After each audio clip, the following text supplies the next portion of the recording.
Mr. Chairman is also acting as the Director General, who's also a friend I met in May. Thank you very much for everything you said about me. Thank you. The CEO of Ghana Commercial Bank, our own High Commissioner, Professor Chimdansu, a very good friend of mine. We all sat in a plane 2 weeks ago. I was going to Washington, and he was coming here to assume duty. Prof, you're welcome. My old Deputy Governor, Dr. Wampa, distinguished ladies, board members of GIB,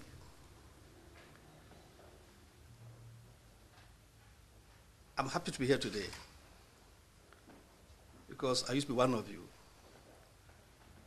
I do not intend giving the history of GIB here because we are going to open our new offices.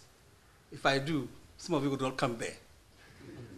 But since I want all of us to go there to see, I hear a very beautiful job which has been done. I would like today to focus on the Ghanaian economy. In May, when I came here, the president, I told you that that's a place you should come and do business. And therefore, I'll give you a brief description of what we have done in Ghana over the past few months. In saying so, I will say I'm deeply honored, frankly, to be here to give this keynote address at the time when we are celebrating the 50th anniversary of Ghana banking in London, the 11th anniversary of the bank I took part in bringing into being. 50th anniversary is described as a jubilee. And those who believe in the Bible, jubilee has a special meaning. In Ghana, when we had our jubilee, we had oil and gas. I do not know what the Lord God is going to give to Ghana International Bank and Ghana Commercial Bank, now that you are celebrating your jubilee year. But the Lord God knows best all the time. So I know that Mr. Jomens and your team, jubilee will give you something, by all means. The Lord doesn't disappoint. He did for Ghana as a nation. I'm sure the Lord will do it for you. Mr. Chairman, before I start my address, permit me to express my sincere thanks to your organization, Commonwealth Business Council, for giving me this platform. I'm not sure whether I deserve it. And Mr. Joe Mensah, your board and your management, I also thank you for giving me this opportunity. I'm delighted to share with you the prevailing economic conditions and the strides the government of Ghana is making to build a better Ghana. Most of you may be already aware or be familiar with the Ghanaian economy, but permit me again to elaborate a bit and situate Ghana in the right perspective. Ghana is geographically located on the Greenwich Meridian. For those who do not know Ghana and have never been there, we are on the same Greenwich Meridian as London is. It's a former country called Gold Coast. It's on the west coast of Africa. The population is about 23 million people. And the official language is English. Therefore, all businesses are conducted in English. We as Ghanaians are hardworking, warm-hearted. Indeed, we like visitors, so much so that it's been a proverbial thing in Ghana. We call it Ghanaian hospitality. We feel very happy with foreigners in our midst. It's part of our culture. And those who've been to Ghana will attest to this, that we enjoy being in the midst of foreigners.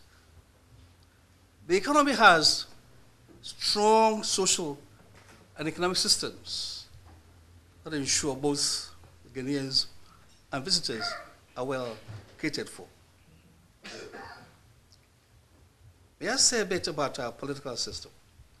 Ghana's current multi-party democratic process started in 1992, and we have already changed ruling parties twice. With successful, peaceful elections and transitions to new governments.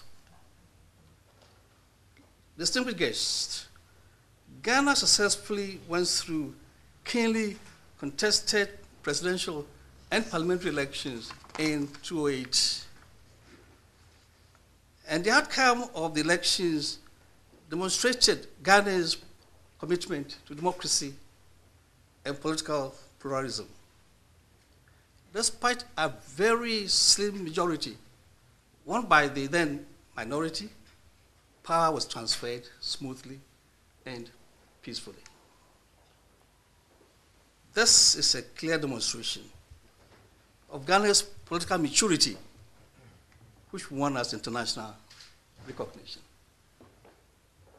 As you all know, the American president, Barack Obama, chose Ghana as a country he wanted to visit in the sub-Saharan African because of our good governance and our desire as a nation to deepen democracy. Now, distinguished guests, let me say a bit about the Ghanaian economy, which we are trying to shape. Our economy in 2008, when the year ended, had been characterized by severe imbalances, posing a major challenge for accelerated economic growth and development. Fiscal policy mainly followed an expansionary path leading to a large fiscal and external slippages. The fiscal deficit, which was 7.5% in 2006, jumped to about 15% at the end of 2008. The current account, which was about 12% GDP in 2007, jumped to almost 20% in 2008. The combined effects of the international financial crisis, the soaring energy and food prices, and excessive government spending impacted negatively on inflation and exchange rates. As a result, headline inflation jumped to a 3-year high in August and July 2008, and by the end of the year, it was 18.1%.